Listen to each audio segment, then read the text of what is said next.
Quiero que vayan abriendo su Biblia en 2 de Corintios 12, versículo 7. Este tema voy a tratar, lo he titulado Bástate mi gracia. Bástate mi gracia. Y vamos a leer 2 de Corintios 12, 7 al 10. Sígame ahí en la lectura, por favor. Dice: y para que la grandeza de las revelaciones no me exaltase desmedidamente, me fue dado un aguijón en mi carne, un mensajero de Satanás que me abofetee, para que no me enaltezca sobremanera. Respecto a lo cual 3 veces he rogado al Señor que lo quite de mí, y me ha dicho: bástate mi gracia, porque mi poder se perfecciona en la debilidad. Por tanto, de buena gana me gloriaré más bien en mis debilidades, para que repose sobre mí el poder de Cristo. Por lo cual, por amor a Cristo, me gozo en las debilidades, en afrentas, en necesidades, en persecuciones, en angustias, porque cuando soy débil, entonces soy fuerte. Fíjense que recibí un correo en esta semana que confirmó lo que el mensaje que Dios estaba poniendo en mi corazón para compartirles. El correo es de una hermana de aquí de Casa de Oración, lo voy a leer. Dice: amado pastor, soy miembro de Casa de Oración desde hace 4 años. Hace 15 días me detectaron un tumor de 16 centímetros en mi ovario derecho. Ya estoy siendo atendida y hasta ahorita, gracias a Dios, parece que no es cáncer. Pero me han surgido muchas preguntas. ¿Por qué hay niños con cáncer? Decía. ¿Por qué a algunos los atacan enfermedades tan devastadoras? Yo soy candidata a desarrollar el cáncer, pero para mí ha sido tan triste ver tanta y tanta gente haciendo fila para tomar sus quimioterapias. ¿Qué dice Dios sobre esto? Pues sí tiene algo que decir Dios. Dice: ¿está escrito que esto sucedería? Pues no, ¿verdad? ¿Qué palabra de consuelo podrían recibir estas personas que luchan con tan grave enfermedad mortal? Bueno, la palabra de consuelo es: cree en el Señor Jesucristo y serás salvo, ¿verdad? Como siempre, pastor, le agradezco y le amamos junto con mi familia. Entonces, vemos que la pregunta de esta hermana es legítima. ¿Por qué? ¿Por qué? ¿Por qué? Otros me han dicho: ¿por qué estoy sufriendo con esta enfermedad? Otros preguntan: ¿por qué estoy pasando tantas necesidades? Otros dicen: ¿por qué he vivido tantas injusticias? ¿Acaso Dios está enojado conmigo? Pues no necesariamente sería la respuesta, ¿no? Otros me han dicho: pastor, ¿por qué hay tanto dolor en el mundo? Otros dicen: ¿acaso estoy pecando porque yo le pregunto a Dios por qué? La respuesta es: no, no estás pecando. No es un pecado por preguntar por qué, porque Jesús mismo hizo esta pregunta cuando Él estaba colgado en la cruz del Calvario. Hubo un momento ahí cuando estaba en pleno sufrimiento y agonía. Él dijo: Dios mío, ¿por qué me has desamparado? Aquí tenemos una de las frases más impactantes de todos en la vida de Jesús. El grito de Jesús: Dios mío, ¿por qué me has desamparado? ¿Cómo entender esa pregunta de Jesús? ¿Bajo qué contexto debemos de entenderlo? Lo voy a explicar. Cristo era 100% humano, era 100% Dios, tenía toda la naturaleza divina, pero también tenía un cuerpo semejante al nuestro. Él como humano se cansó, tuvo sed. Él como humano tenía que dormir, tenía que comer. Entonces, Cristo como humano se identificó con nosotros en el dolor, en la injusticia, en la aflicción. Entonces, Cristo entiende nuestras preguntas y dudas cuando estamos en aflicción. Él entiende nuestra angustia humana. porque Él fue un humano, tomó carne, un cuerpo como el nuestro. En ese momento en la cruz, el peso del pecado de toda la humanidad estaba cayendo sobre Él. Ese fue el momento en el que al que Pablo se refirió cuando dijo: al que no conoció pecado, por nosotros lo hizo pecado. ¿Sí? El castigo que Jesús sufrió por todos los pecados implicó la inevitable separación de Dios en ese momento, como que Dios giró su rostro de su Hijo porque estaba haciendo pecado, como que Dios, no como que, quiero corregir, sino que Dios, como no tiene que ver nada con el pecado, por unos momentos dejó de ver a su amado Hijo porque estaba llevando en su cuerpo los pecados de todo el mundo, para que con su muerte pusiera a disposición de los que creyeran el perdón de sus pecados. ¿Cuántos han recibido el perdón de sus pecados? Gracias a Dios, por su gracia hemos sido perdonados.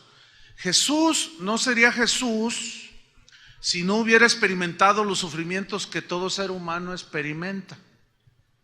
Él se identificó con nosotros, Él fue despreciado, dice Isaías 53, despreciado. Nosotros también sufrimos desprecios, aunque también despreciamos.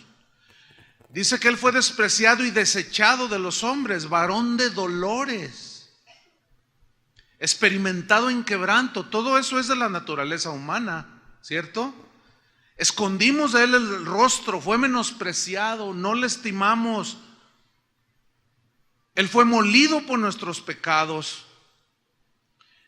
Él es nuestra paz, el castigo de nuestra paz fue sobre Él, y por su sacrificio nosotros fuimos salvados. Pero Él sufrió, Él se afligió, de tal manera que cuando estaba ahí antes de subir a la cruz, dice la Biblia que era tanta la agonía que Él tenía que sudó como gotas de sangre, ¿verdad? O sea, que es un fenómeno físico que se da cuando alguien tiene mucha presión. Entonces Jesús, todo esto habla de que Jesús se identificó plenamente con el dolor de la humanidad. Mientras estemos en esta tierra, hermanos, estamos expuestos al dolor, a la aflicción. Por eso dice la Biblia que allá en el cielo no habrá más llanto, ni más tristeza, ni más dolor. Pero en tanto no llegues allá, aquí vamos a vivir aflicciones. Jesús sabe que hay momentos en que nos sentimos como que Dios se olvida de nosotros, como que Dios no escucha nuestra oración. Él sabe perfectamente cuando estamos unidos en situaciones que sobrepasan nuestro entendimiento y que nos sentimos como que Dios volteó su rostro, como que se olvidó de nosotros, y como que sentimos que nuestras oraciones no llegan a Dios y nos sentimos como abandonados de Dios. Como dijo un señor que entrevistaron allá ahora con lo del huracán, allá en la Sierra de Guerrero, dice, no, dice, ¿y cómo se sienten todos aquí? Dice, mal, dice, no tenemos nada, dice, este pueblo es un pueblo olvidado por Dios, así dijo. Bueno, se entiende la tragedia por la que están pasando, ¿no? Fíjense que Jesús sabía perfectamente que su sufrimiento tenía un propósito y que tenía que seguir adelante en ese propósito. ¿Por qué? Porque era la voluntad de Dios. Aquí vemos a un Jesús enfrentando la experiencia de dolor más extrema que un ser humano pudo haber enfrentado. No solo el dolor físico, sino imagínate la carga de nuestros pecados. Por eso es que Él oye cuando clamamos. Él nos escucha perfectamente. Cuando decimos, Señor, ¿por qué me está pasando esto? ¿Por qué permites que esto me esté sucediendo a mí? ¿Por qué? Es legítima la pregunta. ¿Por qué tengo que despertarme cada día con esta nube oscura cubriéndome y abrazándome? ¿Por qué tengo que soportar tanto dolor en esta vida, Señor? ¿Cuándo va a terminar esta pesadilla? Bueno, los que algunos llaman pesadilla por las aflicciones, terminará cuando mueras o cuando venga Jesús. pero mientras se dé cualquiera de estos dos eventos, tenemos que saber qué hacer, tenemos que saber el propósito que Dios tiene con las aflicciones. Pero escuchen bien, el sufrimiento de Jesús tenía un propósito. ¿Cuál era el sufrimiento? ¿Qué le produjo el sufrimiento? El cargar con nuestros pecados, el cargar con nuestra culpa. Y el sufrimiento de Jesús tenía el propósito, un propósito principal. No se duerman porque esto es muy importante. El sufrimiento de Jesús tenía un propósito. ¿Cuál era? Salvarnos. Ese era el propósito del sufrimiento de Cristo en la cruz. Jesús conocía la voluntad del Padre, se sometió humildemente a esa voluntad del Padre. Él tenía que sufrir el dolor para salvarnos de nuestros pecados y de esa manera identificarse con los seres humanos que vivimos todavía las consecuencias de nuestros pecados, de nuestra corrupción, aunque nuestros pecados, en el caso de nosotros los creyentes, ya hayan sido perdonados. Seguimos expuestos a las mismas sufrimientos, así como Dios hace salir su sol sobre justos e injustos. O sea, ninguno se escapa a la misericordia de Dios. También estamos sujetos a las cosas. Los cristianos también tienen accidentes y chocan sus carros. Muchos cristianos salieron afectados con las inundaciones. Entonces, los creyentes en Cristo debemos saber y entender que las pruebas y los sufrimientos en nosotros los creyentes tienen propósitos en Dios. Tenemos que saber y entender que Dios no nos abandonará.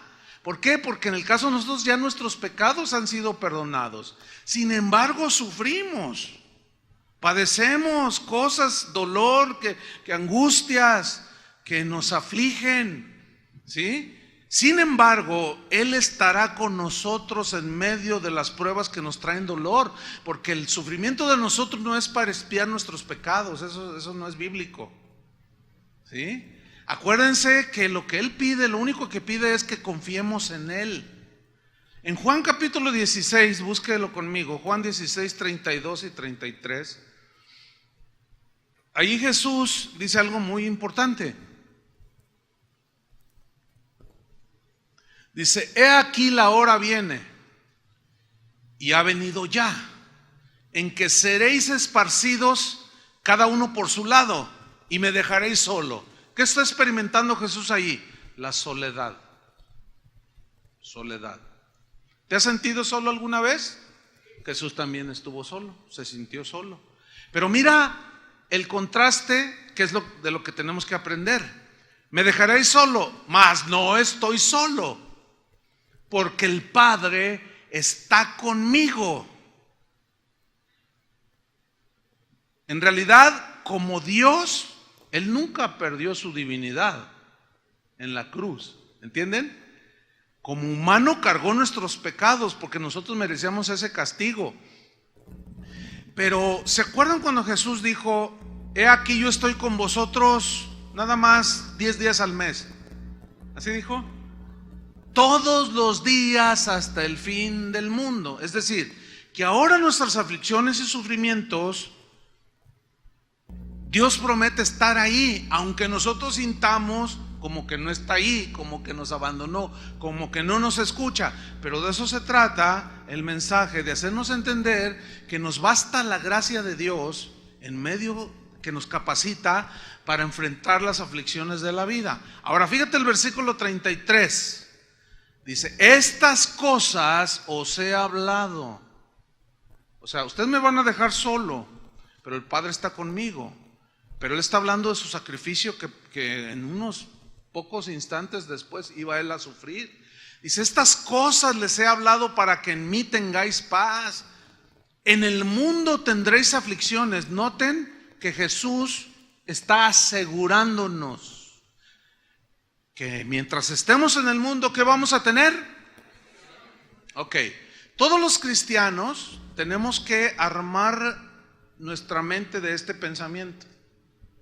Hay cristianos que oran, dicen, pastor, ore por mí para que el Señor me quite esta aflicción.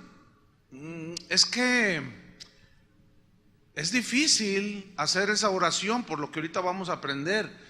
¿No sería más bien, Señor, pastor, ore por mí para que el Señor me dé gracia y fortaleza para saber enfrentar esta aflicción, esta situación que me está causando dolor y poder salir triunfante? Eso es diferente. Ahora mismo, en estos momentos, sin duda que habrá gente aquí o que nos escucha en internet que está pasando por un profundo sufrimiento. ¿Ha oído la expresión esa de lo que estoy pasando no se lo deseo ni al peor de mis enemigos? Claro, porque en ese momento tú estás sintiendo que lo que estás viviendo es lo más agobiante, lo más desconcertante y doloroso. Pero para cada quien su experiencia puede ser así o no tanto, lo cual implica que todos entramos en situaciones por medio de las cuales nos llevan al sufrimiento. Algunos pueden estar teniendo dolor físico, padecer algún dolor físico, alguna enfermedad. Otros están en una lucha emocional, tienen problemas, están deprimidos porque los despidieron del trabajo, han presentado solicitudes, no los llaman y están en una depresión. Ese es un problema, una situación que les aflige y que los mete en depresión. Otros tal vez están teniendo tentaciones fuertes que los afligen y se preguntan, Señor, ¿por qué? ¿Por qué? Pero vamos a ver la experiencia de los hombres, de algunos hombres en la Biblia, hombres de Dios, mujeres de Dios, que experimentaron el dolor y el sufrimiento, pero sin embargo sus vidas nos enseñan cómo enfrentaron esas situaciones. Uno de estos hombres, cuando se habla del sufrimiento por excelencia, tiene que mencionarse, y este es Job. Job, a pesar de que fue un hombre justo, temeroso de Dios, apartado del mal, a pesar de eso él experimentó la tragedia. Sus hijos se le murieron, experimentó la quiebra, se quedó sin nada, siendo un hombre muy rico. Experimentó el dolor y también la enfermedad. El sufriente Job. Sin embargo, Job dijo algo increíble. Busquen Job capítulo 23 versículo 10. Job 23, 10. Él tenía un entendimiento que es el que Dios quiere que tengamos tú y yo. Dijo Job en el capítulo 23 versículo 10: mas él, o sea Dios, conoce mi camino, me probará y saldré como oro. ¿Qué versículo? Vamos a estudiarlo. La primera frase donde dice mas él, o sea Dios, conoce mi camino. El verbo conocer aquí en el hebreo significa ver, o sea él ve. También significa vigilar, o sea él vigila mi camino, él ve mi camino. Camino aquí en el hebreo, derek, habla de la senda que caminamos con nuestros pies. Alude a cada paso que tú y yo damos en esta vida. ¿Qué senda estamos nosotros caminando? David decía: aunque ande en valle de sombra de muerte, no temeré mal alguno, porque tú estarás conmigo. O sea, y más abajo en ese mismo Salmo 23 dijo: me guiarás por senda de justicia por amor de tu nombre. Ok, me guiará por sendas de justicia. ¿Cuáles son las sendas de la justicia de Dios? Son sus caminos, y Él nos va a guiar en esos caminos. Cuando Él te guía Él te quiere enseñar, por ejemplo, la misericordia, Él te va a guiar por la senda de la misericordia. Cuando Él quiere enseñarte a perdonar, te va a guiar por la senda del perdón. Pero fíjense, curiosamente o paradójicamente, caminar las sendas de Dios nos producen dolor. Porque si Él quiere enseñarte a caminar por la senda del perdón es porque te han ofendido, y eso produce dolor. Cuando Él quiere que camines por la senda de la santidad es porque nuestros pies se han ensuciado, ¿verdad? Y nos aflige el darnos cuenta que hemos pecado, y nos producen dolor, aflicción. Cuando Él quiere que aprendamos la senda de la fe y la confianza en Él, de la dependencia de Él, Él como que nos mete en escasez. Esas son las sendas de justicia de Dios. Y Job dice, Él conoce, Él ve, vigila la senda de mis pasos, cada paso que doy. En otras palabras, cuando yo me estoy desviando, Él siempre me va a corregir y me va a meter a sus sendas. Aunque esas sendas me produzcan dolor. Míralo, David lo que dijo con el mismo entendimiento, no tienes que buscarlo, se los voy a leer, ustedes conocen el Salmo 139. Oh Jehová, aquí está de nuevo. Tú me has examinado y conocido. Tú has conocido mi sentarme y mi levantarme. Es exactamente el mismo principio. Él ve, mas Él ve mi camino. Has entendido desde lejos mis pensamientos. Has escudriñado mi andar. Ahí está. Y mi reposo. Y todos mis caminos te son conocidos. Aún no está la palabra en mi lengua. Y aquí, oh Jehová, tú la sabes toda. Detrás y delante me rodeaste y sobre mí pusiste tu mano. Tal conocimiento es demasiado maravilloso para mí. Alto es, no lo puedo comprender. O sea, significa que rebasa mi entendimiento. El saber que Dios ve, conoce todo, está en todos lados, es todopoderoso, conoce todo, sabe todo. Antes de que yo lo diga, Él ya sabe lo que yo voy a decir. Antes de que lo piense, Él ya sabe lo que yo voy a pensar. Confiar en el Dios que todo lo sabe y todo lo puede, créanmelo, que es lo mejor que podemos hacer, ¿sí o no? Porque como todopoderoso y como soberano, Él tiene dominio y control de todas las cosas. Ahora, sigamos con Job 23:10. Mas Él conoce mi camino. Y luego dice algo bien tremendo. Me probará y saldré como oro. Aquí la frase me probará es del hebreo bakhan. Esa palabra es la que se usa para describir cómo un metal es metido al crisol para fundirlo y purificarlo. Entonces, metafóricamente significa examinar el corazón para purificarlo. O sea, Él va a probar mi corazón, lo va a meter en el horno del crisol para purificar mi corazón. En otras palabras, me fundirá como se funde el oro para purificarme de las impurezas de mi vida. Limpiará mis actitudes negativas, mis pensamientos malos y mis acciones que ofenden a Dios y a los demás. ¿Cuántos de ustedes han alcanzado la perfección? Nadie, ¿verdad? Tenemos acciones, pensamientos, omisiones que ofenden a Dios y que ofenden a los demás.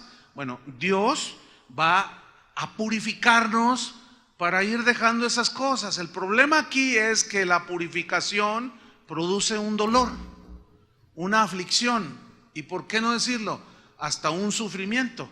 Pero Job tenía un entendimiento muy vasto al respecto. Por eso dijo, Él conoce mi camino, me probará, y dijo, y saldré como oro. Cuando Job estaba diciendo esta frase, y saldré como oro, tenemos que recordar que Job era un hombre rico, fue un hombre rico, que tenía oro. En aquel entonces el oro ya se trabajaba, ya se sacaba de las entrañas de la tierra. Los procedimientos para extraer el oro puro, hasta la fecha siguen siendo meterlos en el fuego, a una temperatura extrema, para limpiarlo de impurezas. Todos los metales, incluyendo el oro, tienen características propias del mismo metal. El oro no es la excepción. Cuando Job dice, Dios me va a probar, o sea, me va a meter en el crisol, él está tomando la figura del oro material metido en el horno para purificarlo. Él lo tenía en mente cuando dijo, me probará y saldré como oro. Porque sin duda que de alguna manera él estaba entendido en la purificación del oro. Y el oro tiene varias características, yo quiero mencionar tres. Una es la densidad del oro, otra es la maleabilidad del oro y la otra es la brillantez del oro. Ok, vamos a ver primero la densidad del oro. El oro, al fundirse, es purificado de las impurezas con las que viene mezclado. No sé cuántos de ustedes han visto o han leído o han estudiado, pero yo he visto en la televisión, en los canales que valen la pena ver, cómo extraen el oro de la tierra. Son minas, le llaman, ¿no? O yacimientos. Entonces ellos empiezan a escarbar y sacan montones, toneladas de piedras, lodo. Entonces los meten en unas máquinas y los van como procesando, van separando las piedras más grandes, luego las más pequeñas, hasta que queda poquito, así como lodo negro y muchas cosas, una que otra cosita que brilla. Bueno, eso lo meten posteriormente al crisol o al fuego para quitar todas las aleaciones y mezclas con las que viene el oro, ¿sí? Entonces lo meten al fuego y sacan una pepita así de 50 gramos, ¿sí? Ahora bien, ayer yo pregunté que cuánto costaba, así para actualizar, cuánto costaba el gramo de oro de 24 quilates. Y un hermano que es joyero levantó la mano. Le dije, ¿hay algún joyero? Y él levantó la mano. ¿Cuánto vale? Le pregunté, el gramo de oro de 24 quilates. Y dice, el gramo vale 600 pesos. Ok, entonces, ¿cuánto vale un kilo de oro de 24 quilates? 600,000 pesos. Bueno, hay oro de 18 quilates, vale menos el kilo. Hay oro de 10 quilates, 12 quilates todavía, vale menos. Hay oro de 10 quilates hasta llegar a 8 quilates. Ahora, el quilataje es lo que determina el valor del oro. O sea, el de 24 es más puro. Entonces aquí está un principio, y Job lo tenía en mente. A más pureza del oro, más valor. Pero el sometimiento para dar más pureza al oro es más fuego. ¿Están captando? Ahora, busque segunda de Pedro. Primera de Pedro 1, versículo 6.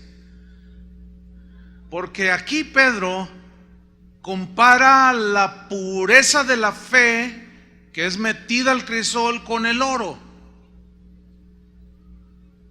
Entonces la pureza del oro es lo que determina su valor. En cuanto a la fe que tenemos los hijos de Dios, pues hay fe de 1 quilate. Es esos hermanos que yo le pedí a Dios y no me contesta, pues ya no vengo a la congregación. Le pido y no me da nada, pues ya no creo. Esa ni de 1 quilate es. También hay fe de 5 quilates. O sea, hay fe de 10 quilates. ¿Sí? Otra ¿se acuerdan cuando Jesús un día, cuando estaba discipulando a sus discípulos, cuando una vez los reprendió y les dijo, hombres de poca fe? En ese momento Él estaba tratando con ellos y poco a poco les iba aumentando el calor del crisol, del fuego al crisol para purificar su fe. Y en ese momento su fe era como de 5 quilates. Y a través de lecciones que ellos vivieron y de tratos en el crisol, fue como la fe de los discípulos se fue haciendo hasta 24 quilates. ¿De cuántos quilates es su fe? De 4, bueno, al menos reconoce que está pero derrapando. ¿De cuántos quilates es su fe? Es una buena pregunta, ¿no? Ahora, ¿cuántos quieren una fe de 24 quilates, pura? ¿Seguros? Entonces, ¿están listos para que el fuego arrecie? Bien. Primera de Pedro 1:6. Estas son palabras de alguien que en sus inicios tenía una confianza en Dios, una fe de un quilate. Pero a medida que fue pasando experiencias que lo hicieron llorar, como el haber negado a su Señor, cuando Jesús le dice: Pedro, Satanás me ha pedido permiso porque te quieres zarandear como a trigo, y yo he rogado, dice, para que tu fe no falte. ¿Qué significa eso? Que le dio permiso. Dice: tú me vas a negar. No, ¿cómo crees, Señor? Bien autosuficiente. Yo me muero por ti. Y al rato ya lo estaba negando. Dios tuvo que meterlo al crisol para purificar su fe, y eso lo hizo llorar amargamente, sufrió. Y ese mismo fue el que escribió esto, 1 Pedro 1:6: en lo cual vosotros os alegráis, aunque ahora por un poco de tiempo, si es necesario, tengáis que ser afligidos.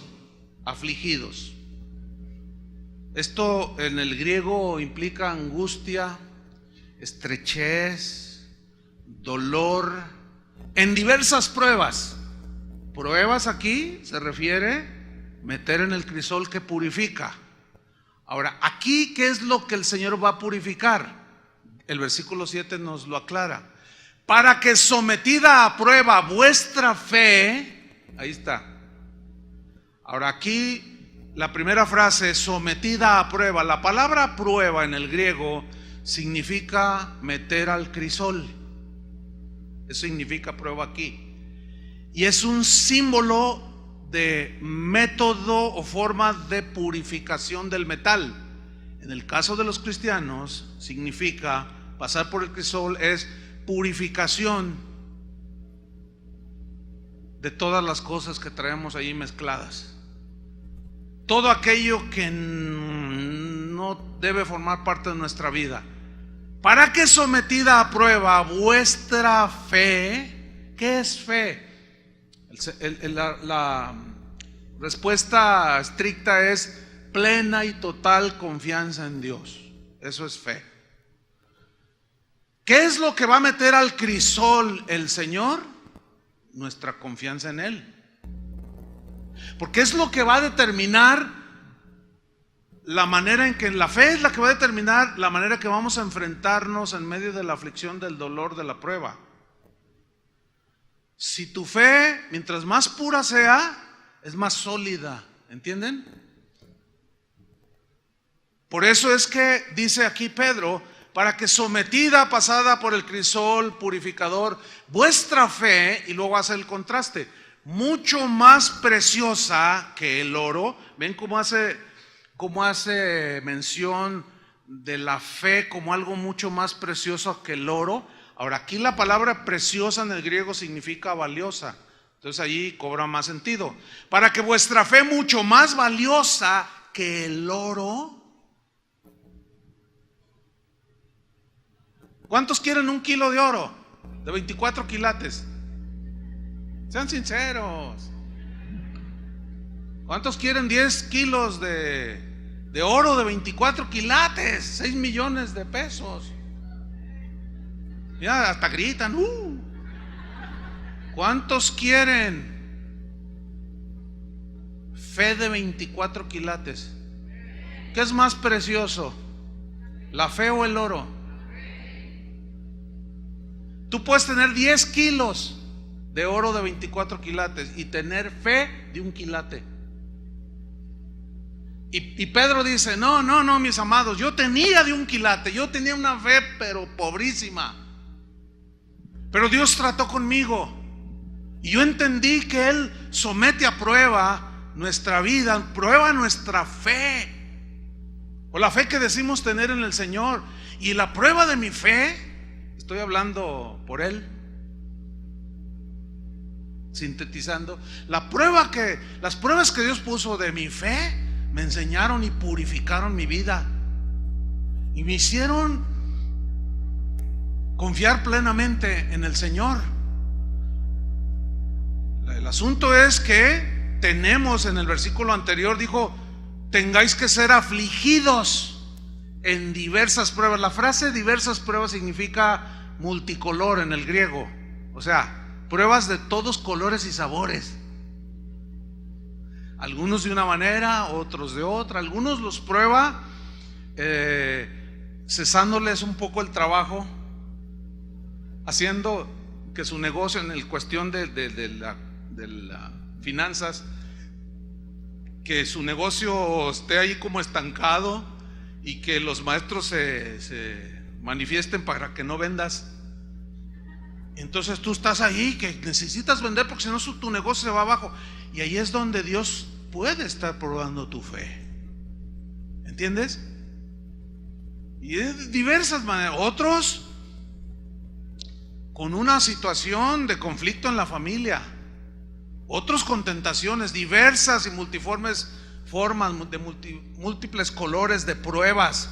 Entonces la fe, mucho más preciosa que el oro.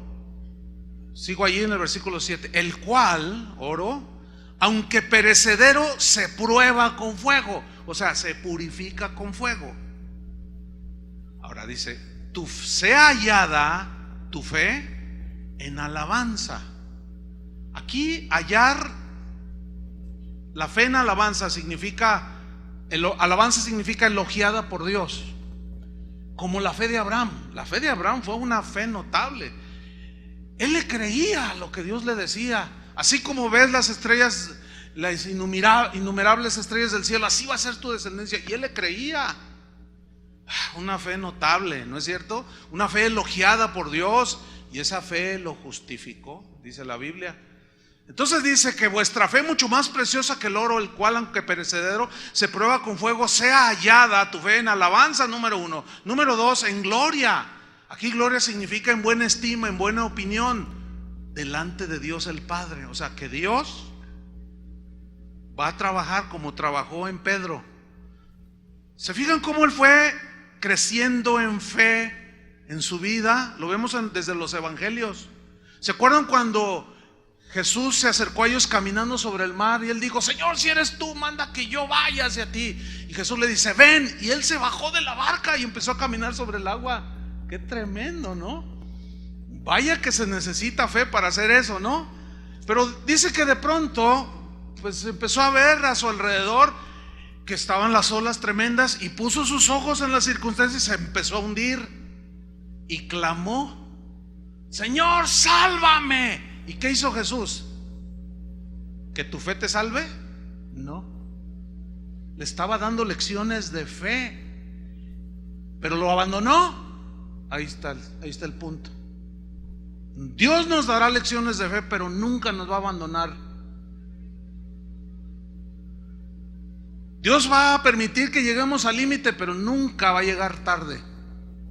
Había un momento allí en que si Jesús no les tiende la mano, se ahoga, aunque era un experto nadador, sin duda, un pescador. Yo no creo que haya un pescador que no sepa nadar.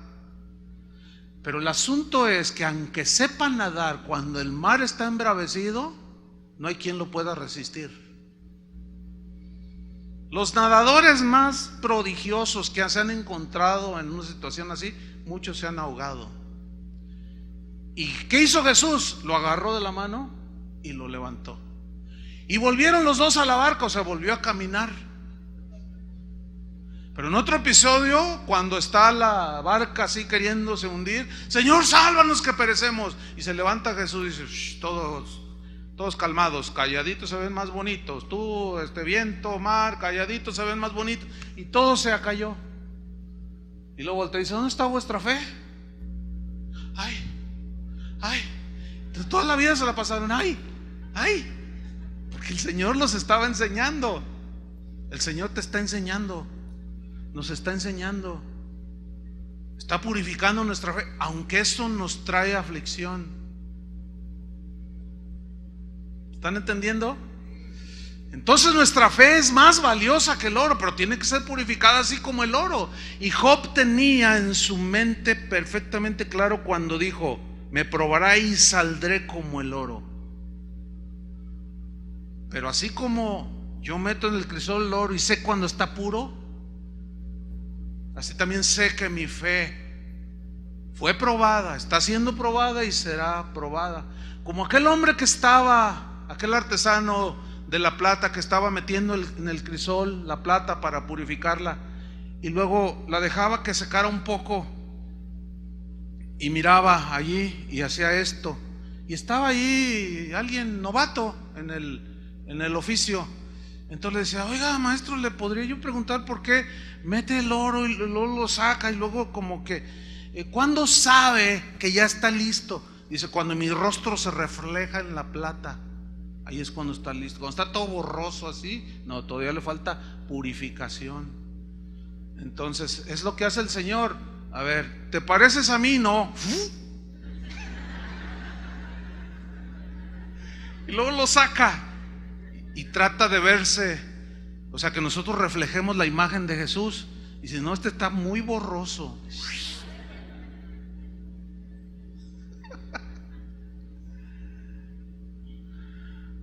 Tu fe mucho más preciosa que el oro, el cual aunque perecedero se prueba con fuego, se hallada en alabanza, elogiada por Dios, en gloria, en buena estima de parte de Dios y en honra, dice.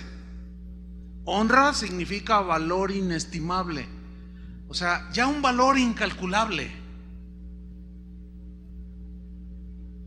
Cuando sea manifestado Jesucristo, o sea, fíjate, en el momento en que tú te convertiste al Señor, que el Señor lavó tus pecados en su sangre, naciste de nuevo, en ese momento empezó el proceso de santificación, porque Dios quiere que cada vez más nos alejemos del pecado. Bueno, ese proceso durará hasta que Cristo venga o te mueras, ¿sí? Pero cuando Cristo venga, quiere ver fruto en nosotros, ¿sí? Entonces nuestra fe será probada, pero al ser probada por el horno de la aflicción, como dijo Isaías, nos va a producir dolor. Pero aquí es donde tú y yo tenemos que entender que es la única manera que existe para Dios transformar nuestra vida, probar nuestra fe, probar nuestras actitudes, probarnos, meternos al fuego. Entonces, esa es la primera característica del oro, ¿sí? A más pureza, más valor. Pero a más valor, para que tenga más valor y más pureza, más fuego. La segunda característica del oro es la maleabilidad. ¿Qué es la maleabilidad del oro? Bueno, es la capacidad que tiene el metal, en este caso el oro, de extenderse sin romperse. Esto habla de docilidad, de la docilidad que posee el oro para ser trabajado. Con 30 gramos de oro puro se puede hacer un hilillo sin romperse de 8 kilómetros. El Ángel de la Independencia en la Ciudad de México, ¿lo han visto? Aunque sea en fotografía, pero yo lo he visto así en vivo y en directo, y se ve bien brilloso y parece de oro macizo, pero no es de oro macizo. Es una capita sumamente delgada que ha de ser de 3-4 gramos. Con 4 gramos de oro se puede cubrir perfectamente eso, porque el oro, cuando tiene esa pureza, tiene esa característica de ser maleable, o sea, se puede formar a la voluntad del artesano o del joyero, lo extiende, pero la cualidad es que es sin romperse, o sea, no se rompe. Se extiende, pero no se rompe. Bueno, haciendo una antítesis de esto, muchos cristianos, muchos de nosotros tenemos una fe que que parece más un jarrito de tonalá que un metal como el oro, porque cualquier movimiento, cualquier caída y se hacen pedazos. ¿Están entendiendo? Eso es lo contrario, aunque también tiene su analogía de que el Señor como alfarero nos forma como Él quiere, Pero una vez endurecido el barro, ya no se puede hacer nada. El metal del oro, a más pureza, más maleabilidad, más docilidad. Entonces, ¿cómo aplicar esto? Esto habla del trato de Dios con nosotros para hacernos más maleables, ¿entienden? No maleados. Algunos están maleados. Oyen la palabra, oyen y no les entra, no les penetra, oyen y siguen igual y hasta peor se ponen. Y oyen y al principio dicen, oh, sí, pero al rato se les olvida. Esos están maleados.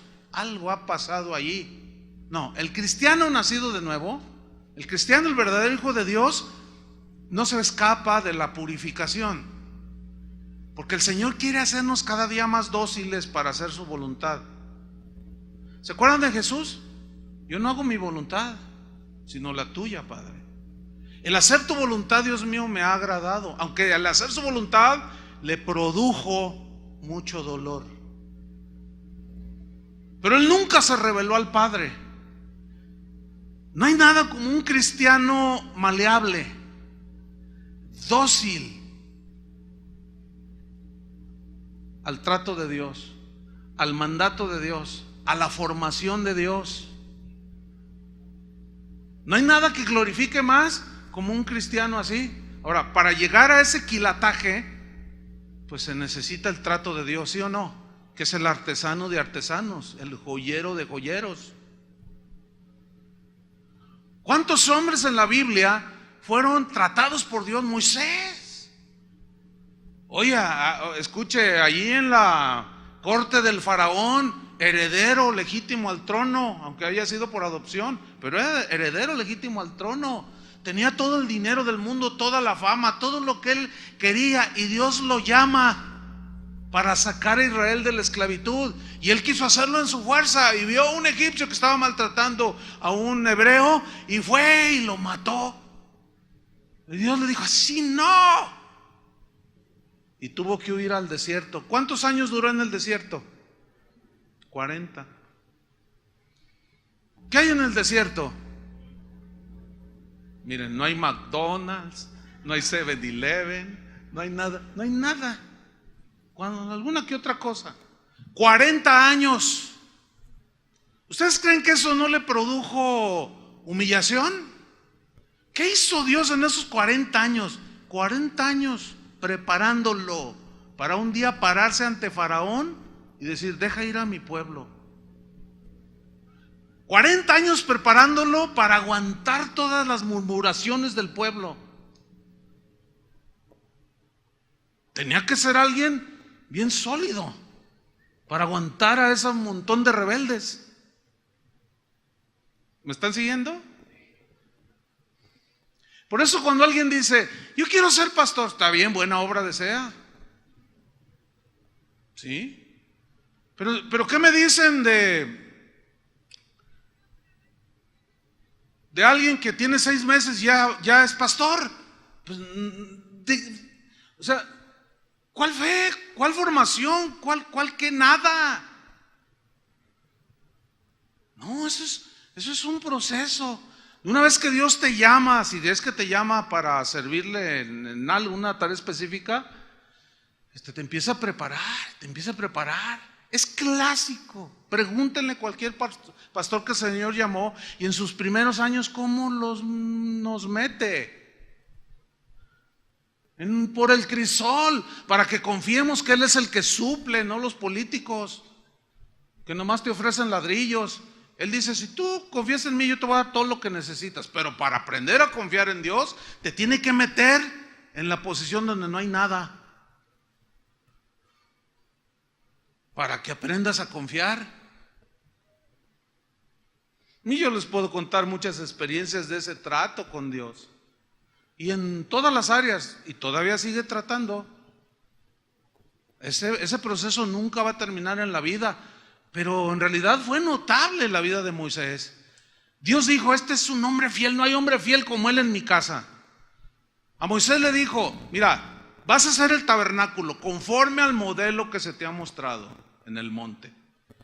Y él llevó el modelo, así como Dios le dijo que lo hiciera, así lo hizo. Y lo hizo, dice la Biblia, conforme al modelo que se le mostró en la montaña, ahí en el monte Sinaí. Y Dios le dijo cómo debía ser el tabernáculo, las medidas, los materiales, todos los utensilios, que todo apuntaba hacia Cristo. Todo simbolizaba a Cristo, todos eran referencia a Jesús, pero estaba como velado, era simbología, ya apuntando hacia la venida del Mesías. Pero aquí lo que quiero resaltar es que Moisés hizo todo conforme a lo que Dios le dijo cuando se le mostró el modelo. No le aumentó ni le quitó. Moisés era un hombre maleable, de 24 quilates. ¿Y qué me dicen de Noé? Lo mismo. Un hombre que Dios le dijo: hazte un arca de esta madera, la vas a calafatear, vas a hacer así de estas medidas. Dice en Génesis: y lo hizo tal como Jehová Dios le dijo que lo hiciera. Eran hombres maleables, no maleados. Y luego le dijo: vas a meter parejas de animalitos, los vas a acomodar así. Y dice la Biblia otra vez: y lo hizo tal como Jehová Dios le dijo que lo hiciera. Eso es ser maleable. Esa es la propiedad del oro. Por eso cuando Job dijo: me probará, me meterá al crisol, pero saldré como oro. Él tenía un entendimiento profundo del metal y él entendió la lección. Lecciones de la vida, que también Jesús hablaba de lecciones de la vida, para aplicarlas, ilustrar lo que Dios hace con nosotros. ¿Qué me dicen de Pedro? Bueno, pues ya eso de memoria, de un Pablo. Pero otro ejemplo de trato de Dios es el de Jonás. ¿Se acuerdan de Jonás? Él era un profeta que Dios lo había llamado a ser profeta y él empezó a profetizar. Pero un día le dijo Dios: ve y predica a Nínive, porque esa ciudad es mala en extremo y ya me hartaron con sus pecados. Ve y predícales y diles que se arrepientan. Y dice Jonás, dice ahí en el libro de Jonás, que Jonás sabía que Dios era perdonador. Dice: y no quiso ir, como diciendo: se lo merecen, merecen el infierno y la destrucción. Y dice que intentó huir de la presencia de Dios. Y fue y pagó un barco para irse a una ciudad, y se metió al barco, y Dios preparó una tempestad, de tal manera que la barca se hundía. ¿Quién preparó la tempestad? Dios. ¿Tratando con quién? Con Jonás, en su desobediencia. No era maleable. Hubo un momento en que Jonás fue con el capitán del barco y le dijo: mira, yo soy el culpable. Al menos era honrado, ¿no? Porque casi siempre le echamos la culpa a otro. Yo soy el culpable de esta tempestad, pero tírenme al mar y todo esto se va a aquietar. Esto habla de otro principio. Cuando nosotros no somos maleables y entramos en rebelión, dañamos a nuestra esposa, a nuestros hijos, a nuestros seres queridos, a nuestros vecinos, amigos y hermanos en la iglesia. ¿Qué culpa tienen nuestros hijos de nuestra desobediencia? Entonces le dice: tírame al agua y se aquietará la tempestad. Y el capitán del barco le dijo: no, ¿cómo? No. Y no le hizo caso. Pero como la tempestad siguió, el capitán del barco dijo: pues como dicen los mexicanos, por si las moscas. Y lo agarraron y lo tiraron al mar. ¿Y qué sucedió? Se aquietó la tempestad. ¿Quién era el culpable? Jonás.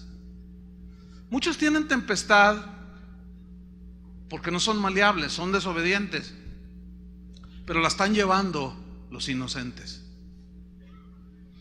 Bueno, cae al mar y dice que Jehová tenía preparado un gran pez que tragase a Jonás. Dios siguió tratando con su profeta y se lo tragó. Y ya estando ahí, ya estaba en una situación, finalmente se arrepiente y Dios manda al pez que expulse a Jonás. Sale Jonás del pez y empieza a alabar a Dios.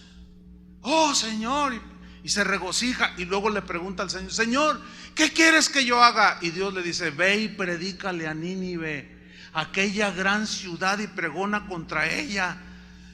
Y dice que Jonás fue y les predicó. Y el rey de Nínive se arrepintió y ordenó ayuno. Y ese es el único caso en la Biblia de toda una ciudad arrepintiéndose. Hasta los animales los metieron en ayuno, al perro, al gato y a la tortuga. A todo mundo lo metieron porque era la convicción por la predicación de Jonás. Pero Jonás se enojó. Yo ya sabía que tú eras bueno y que eras perdonador. Yo siempre me he preguntado, ¿acaso existirá algún predicador por allí que cuando su predicación se conviertan, se arrepientan los oyentes? ¿Que no le guste? Pues difícilmente. Sin embargo, ahí tenemos un caso. Y ahí va Jonás todo y se sienta afuera de la ciudad. Yo sabía que tú eres bueno, yo sabía que tú eres misericordioso. Y fíjense, qué tremendo hombre. Lo que diríamos, qué carácter tan horripilante. Qué carácter tan feo. No se estén codeando. Dios tratará también como a Jonás, pues también con todos. Entonces dice que le daba, se sentó ahí todo quejumbroso y dice que le daba el sol agobiante. Entonces Dios preparó una calabacera.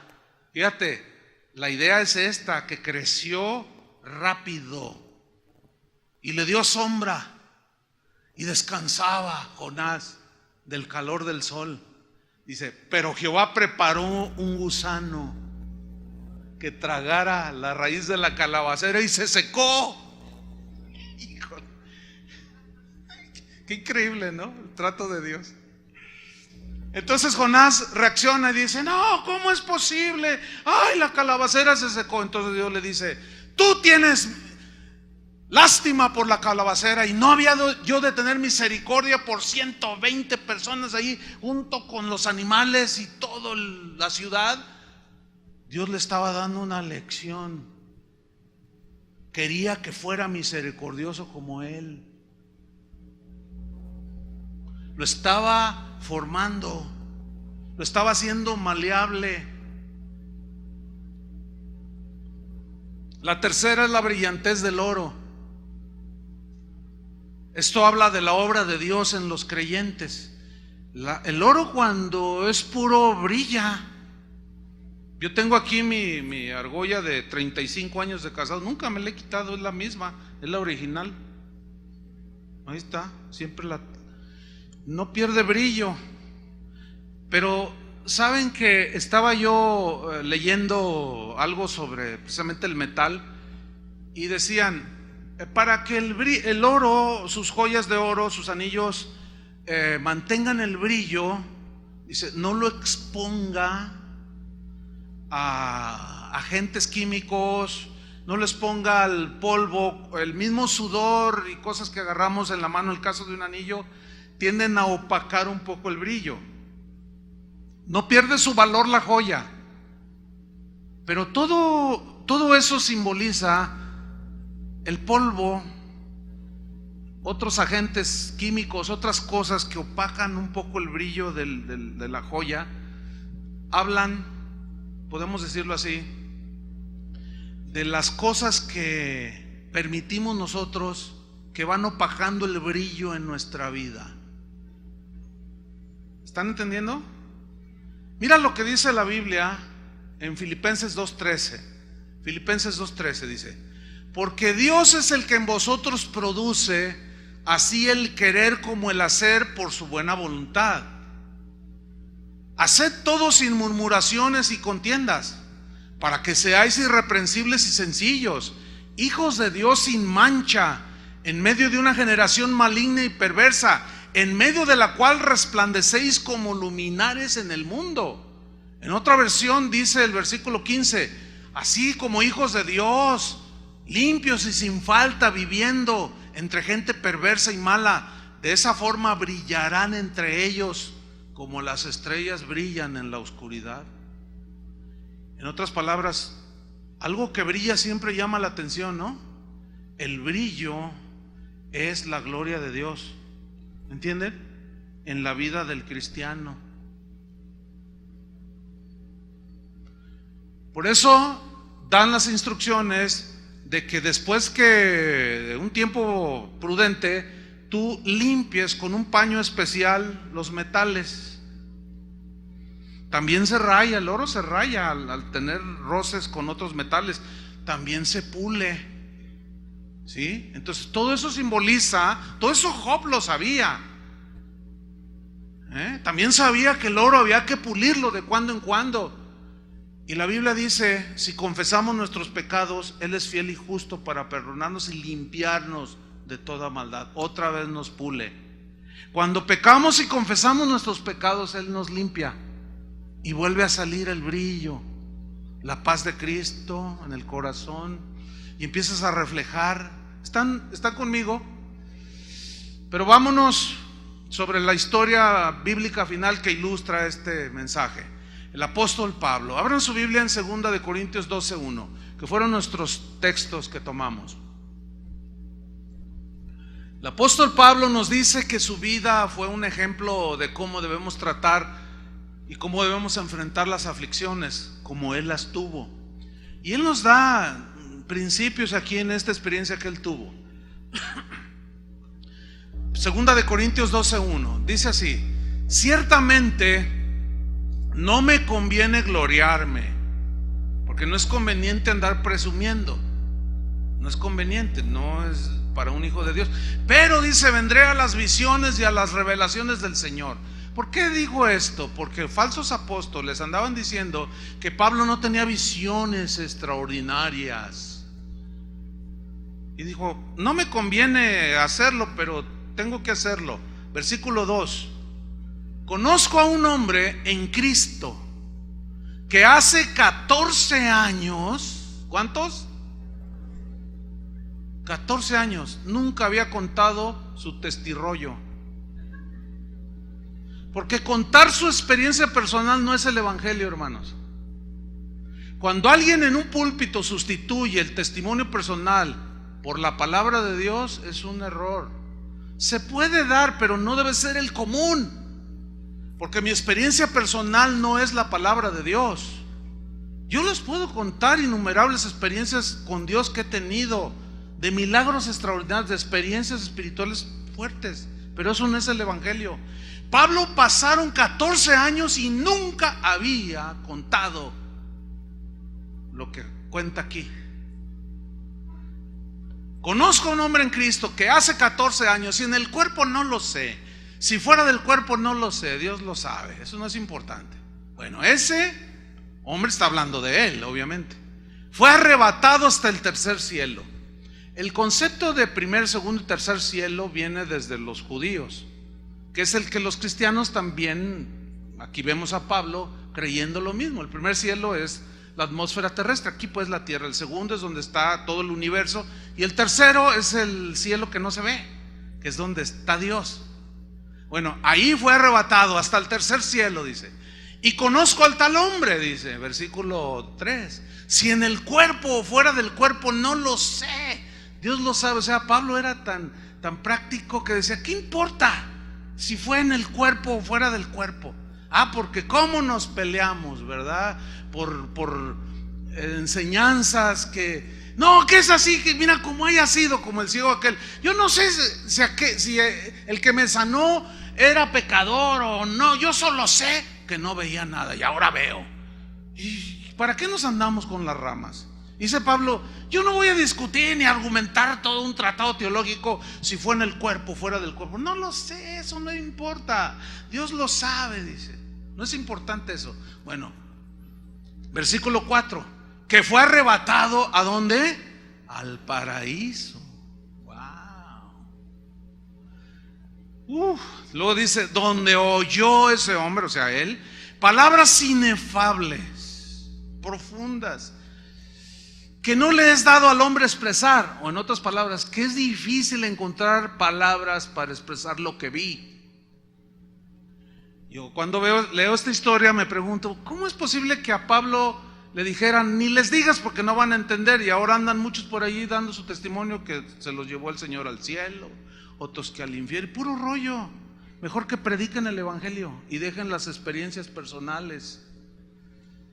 Pues eso no es lo importante, dice. Yo escuché palabras y es difícil explicar lo que vi. Versículo 5: de tal hombre me gloriaré, pero de mí mismo en nada me gloriaré, sino en mis debilidades. Sin embargo, si quisiera gloriarme, no sería insensato, porque diría la verdad.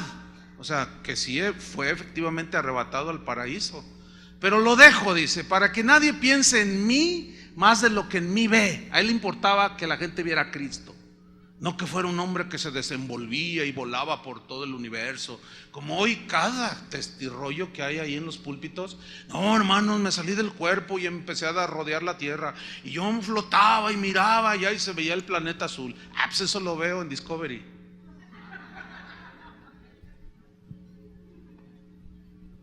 Pero se pierden en todas esas cosas y dejan lo más importante, lo que realmente edifica en la vida del cristiano, que es lo que Pablo va a enseñar aquí. Dice, versículo 7: y para que la grandeza de las revelaciones, fíjate cómo complementa él, sí, gran revelación, pero dice, para que la grandeza de las revelaciones no me exaltase desmedidamente, me fue dado un aguijón en mi carne. ¿Quieres experiencias del tercer cielo? Prepárate para el aguijón. Porque cómo se le sube. ¿Quieres saber los misterios y las grandes revelaciones de Dios? Sí, es bueno el conocimiento, ok. A mayor revelación, aguijones, para que no se te suba, para que no te creas el último queso del establo, que tú ya tienes las revelaciones que nadie tiene. Cálmate, porque el aguijón, bueno, Dios se va a encargar de bajártelo. Y Pablo dice, yo entiendo eso, tengo grandes revelaciones, pero para que no me exaltase, Dios me dio un aguijón en mi carne. La palabra aguijón en el griego significa estaca puntiaguda. Carne aquí se refiere al cuerpo físico. Y lo dice, un mensajero de Satanás que me abofetee, para que no me enaltezca sobremanera o desmedidamente. Hay varias interpretaciones respecto al aguijón, pero hay dos de las más congruentes y aceptadas dentro del cristianismo.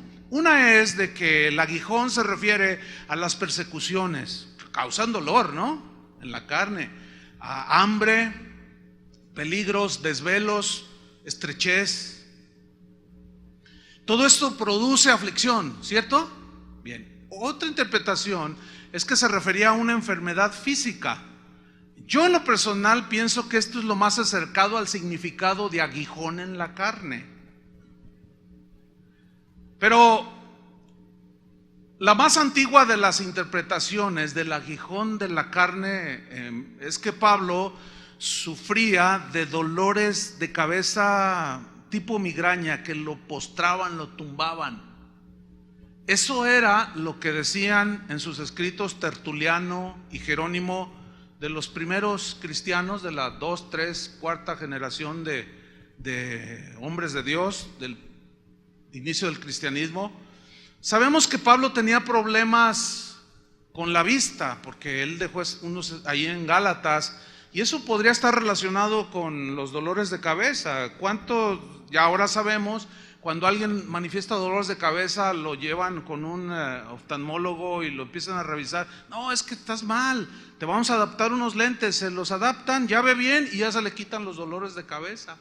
Bueno, ¿se acuerdan que Pablo, cuando se convirtió, vio una luz que lo deslumbró, la luz de Cristo? ¿Se acuerdan? Que era Jesús, y se quedó ciego.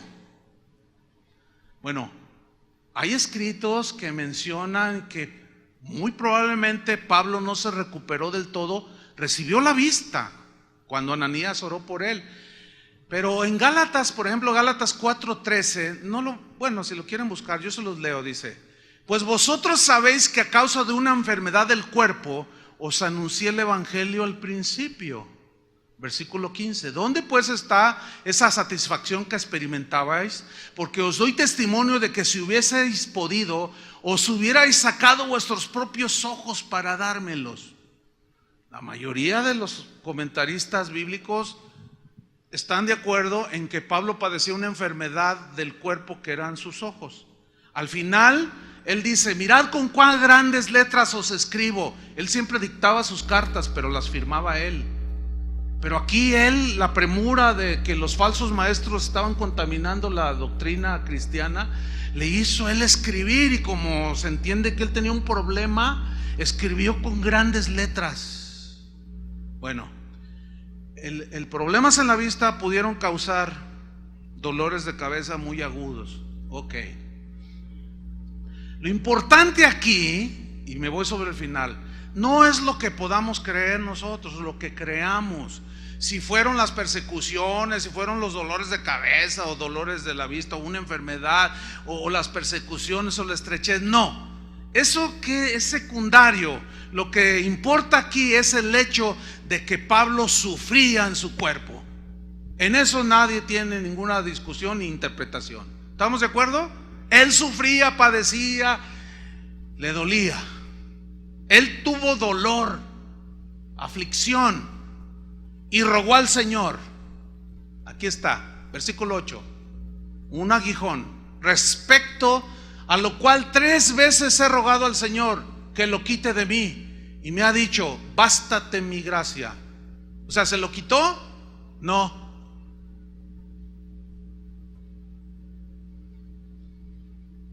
Por eso al principio dijimos: no debemos orar: Señor, quítame esta aflicción. Señor, no, más bien, dame fuerza, dame sabiduría, dame tu gracia que me capacita para enfrentar esta situación y salir victorioso al final. ¿Qué es lo que Dios le estaba enseñando a Pablo? Bástate mi gracia, porque mi poder se perfecciona en la debilidad. Por tanto, de buena gana, con buena actitud, sabiendo que Dios está tratando conmigo, porque tengo un problema de orgullo, y sé que Dios está tratando conmigo. Yo sé por qué no me quitó ese aguijón que me daba dolor, sea enfermedad o persecución, lo que haya sido, me dolía. Por eso es que de buena gana me gloriaré, porque entiendo que Dios está tratando conmigo y que quiere 24 quilates. Quiere un apóstol de 24 quilates. De buena gana me gloriaré más bien en mis debilidades. Debilidad es una palabra que se traduce enfermedad física, recursos puramente humanos. Dice: para que repose sobre mí el poder de Cristo. O sea, que no me apoye tanto yo en mi conocimiento, en mis habilidades. No. Por lo cual, dice el versículo 10, por amor a Cristo me gozo en las debilidades, en afrentas, en necesidades. ¿Qué es lo que nosotros no hacemos? Alguien te calumnia: dijeron de mí que soy Juan Charrasqueado. Dice: pues sí estás charrasqueado. Dijeron la verdad. No, no soy. Y empezamos allí con tanta cosa. ¿Cuántos se glorían en las necesidades? A ver, levanten la mano. Pues casi nadie, bien poquitos. San Pablos y San Pablitas.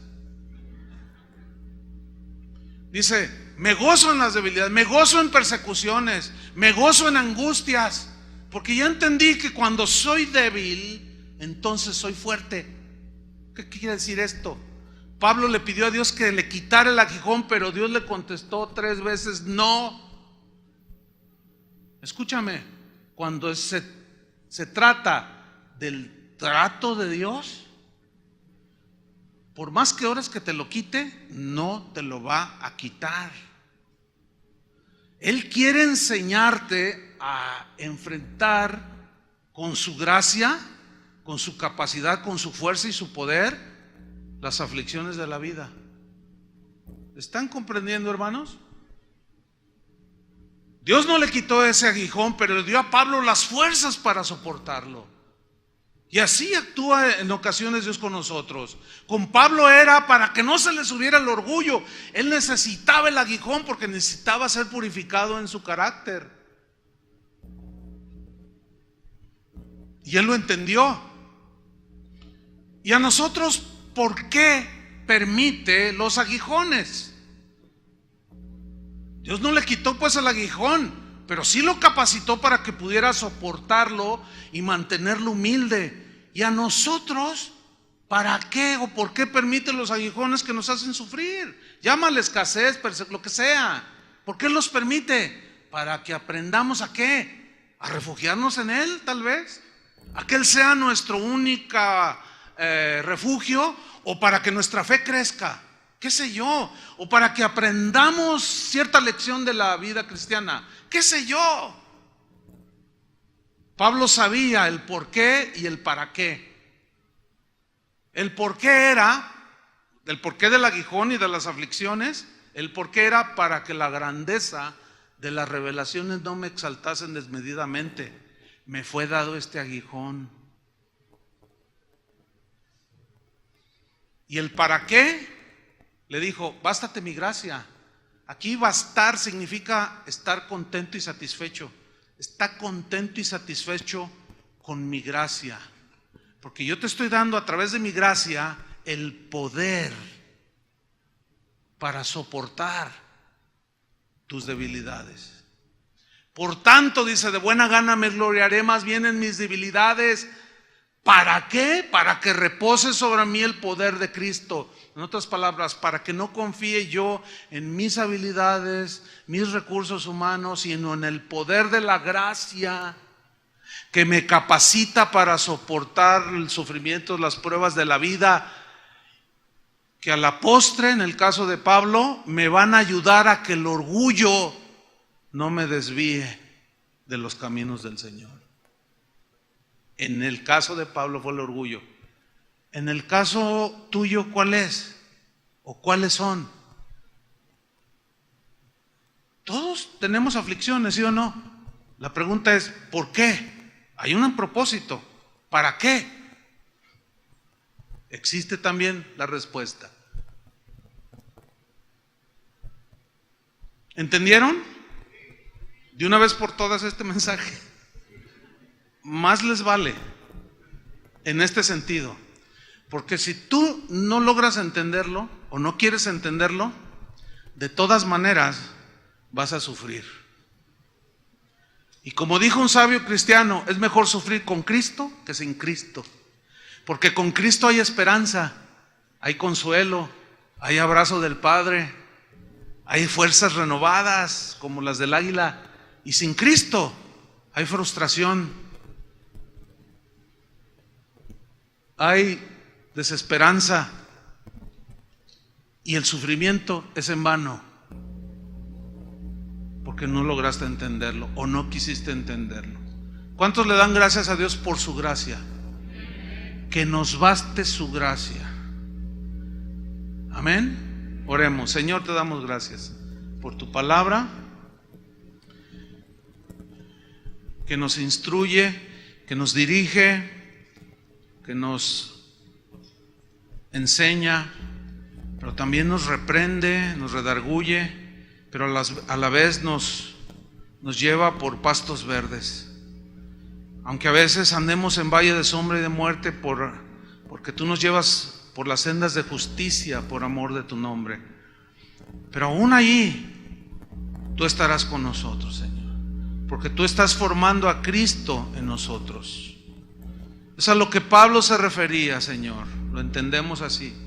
A los Gálatas cuando les dijo, hijitos míos, por quienes vuelvo a sufrir dolores de parto, hasta que Cristo sea formado en vosotros.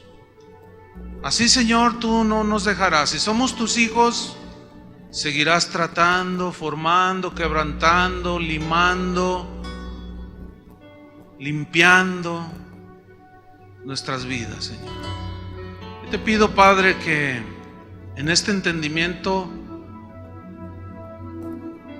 de que es necesario que nosotros entremos al crisol para que nuestra fe sea purificada, entendemos también, y quién mejor que tú lo entiendes, que esto nos produce dolor, sufrimiento, padecimiento, pero a la vez ahí mismo, de la misma raíz surge el consuelo, la esperanza.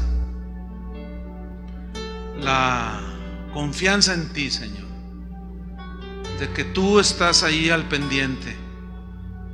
Aunque nosotros en un momento dado digamos, ¿por qué, Señor? ¿Por qué? ¿Por qué? Pregunta que no te ofenderá, Señor, porque Jesús mismo como humano dijo, ¿por qué? Esa es la enseñanza para Jesús, para que Jesús se identificara con nosotros y pudiéramos entender que Él nos comprende. Pero también nosotros tenemos que entender que Él está trabajando con cada uno de nosotros. En el nombre de Jesús, Padre, te damos muchas gracias por lo que estás haciendo en cada uno de nosotros, porque el que inició la buena obra en vosotros la terminará hasta el día de Jesucristo. Amén. Que Dios les bendiga, hermanos.